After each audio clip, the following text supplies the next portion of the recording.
My name is Perry Collins, and right now I work full time at the Arizona State University at the W.P. Carey School of Business as a social media specialist. But on the side, I have my own business called Collins Digital Media, where I help small businesses with their digital marketing needs like websites and social media and advertising and so forth. And it's my understanding you're also an alumni. Yes, I graduated from the Cronkite School of Journalism in 2009.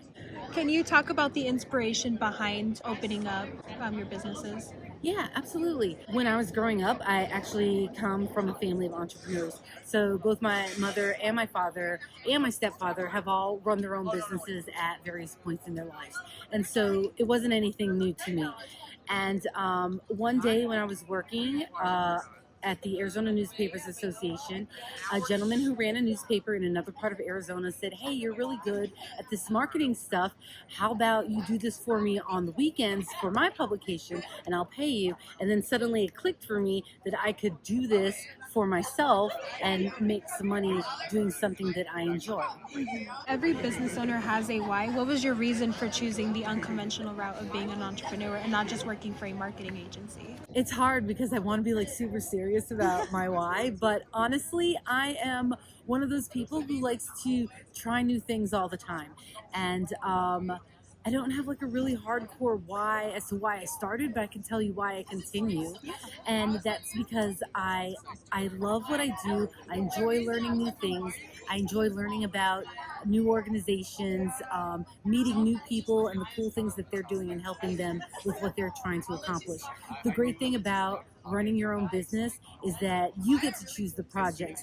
You don't have to be assigned some client that you just hate talking to on the phone or you hate working with. You get to pick. And for me, that was amazing. I've gotten an opportunity to work with some amazing people doing some really cool projects, community service, nonprofits, newspapers and journalists, just people out there trying to make an impact. And I got to be a part of that. And for me, that is one of the reasons I continue doing it. What does your typical workday look like, balancing both your job here at ASU as well as your side ventures? Well, I do work full time. So, of course, Monday through Friday, 8 to 5, I'm on the clock for ASU. But then on the nights and weekends is when I work on my client projects. And so, usually, I'll like go home, make dinner, get everybody settled, and then work on whatever project I have. But most of my time is on the weekends, is when I really put in the time into client work because I have the time. And so most of the week is just smaller tasks like looking things up or refreshing my memory or meeting with people or gathering content or strategizing, taking notes, that kind of stuff. And then I do all the deep work on Saturdays and Sundays. Where do you see your business growing in the next 5 years? I would like to eventually change my format a little bit. Right now, I'm doing a lot of one-to-one helping with clients, and so I work with them one-on-one. But I would like to be able to help more people at once. And so, in order to scale, I'm going to have to step back a little bit and do a little bit more automation, do a little bit more class type information sessions and not so much in-depth one-on-one time because that's a little bit harder to scale. So what I'd like to do is take my knowledge and put together some kind of database or some kind of online course for small business owners who need help with their marketing. That way they can access that information at any time instead of having to hire me on at a very high rate. So between working full time and working on your business, you still have to block out time to work in your business. And I think that is what takes entrepreneurs so long to launch things, is because they have to juggle so many other things before they get around to working in their business. How does your business look different now than when you first started, like your first ever project and client? Oh man, when I jumped in, I had no idea what I was doing. I was just young and full of ideas, and I would just try anything. But I would say now, 10 years in, I'm definitely a lot more organized. I have best practices in place. I have systems in place to help me be more efficient in my business, to help me communicate better with my clients.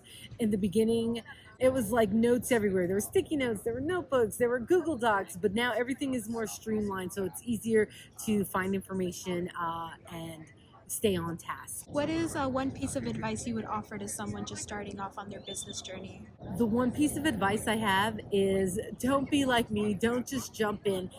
Set aside some time to actually strategize, look into different platforms and software that's going to help you run your business more efficiently. Don't just scribble invoices on a piece of notebook paper and hand that off to your client. Definitely take the time to put those processes and procedures and best practices into place before you even get started.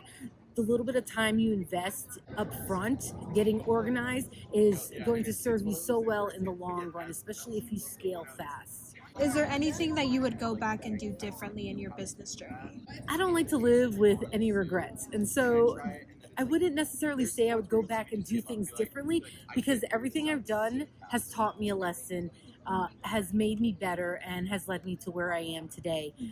I would say I definitely would block out some time and get organized before diving in, but learning on the fly has really taught me how to assimilate information quickly and how to understand concepts quickly and build on the fly and be quick with my thoughts and creative thinking.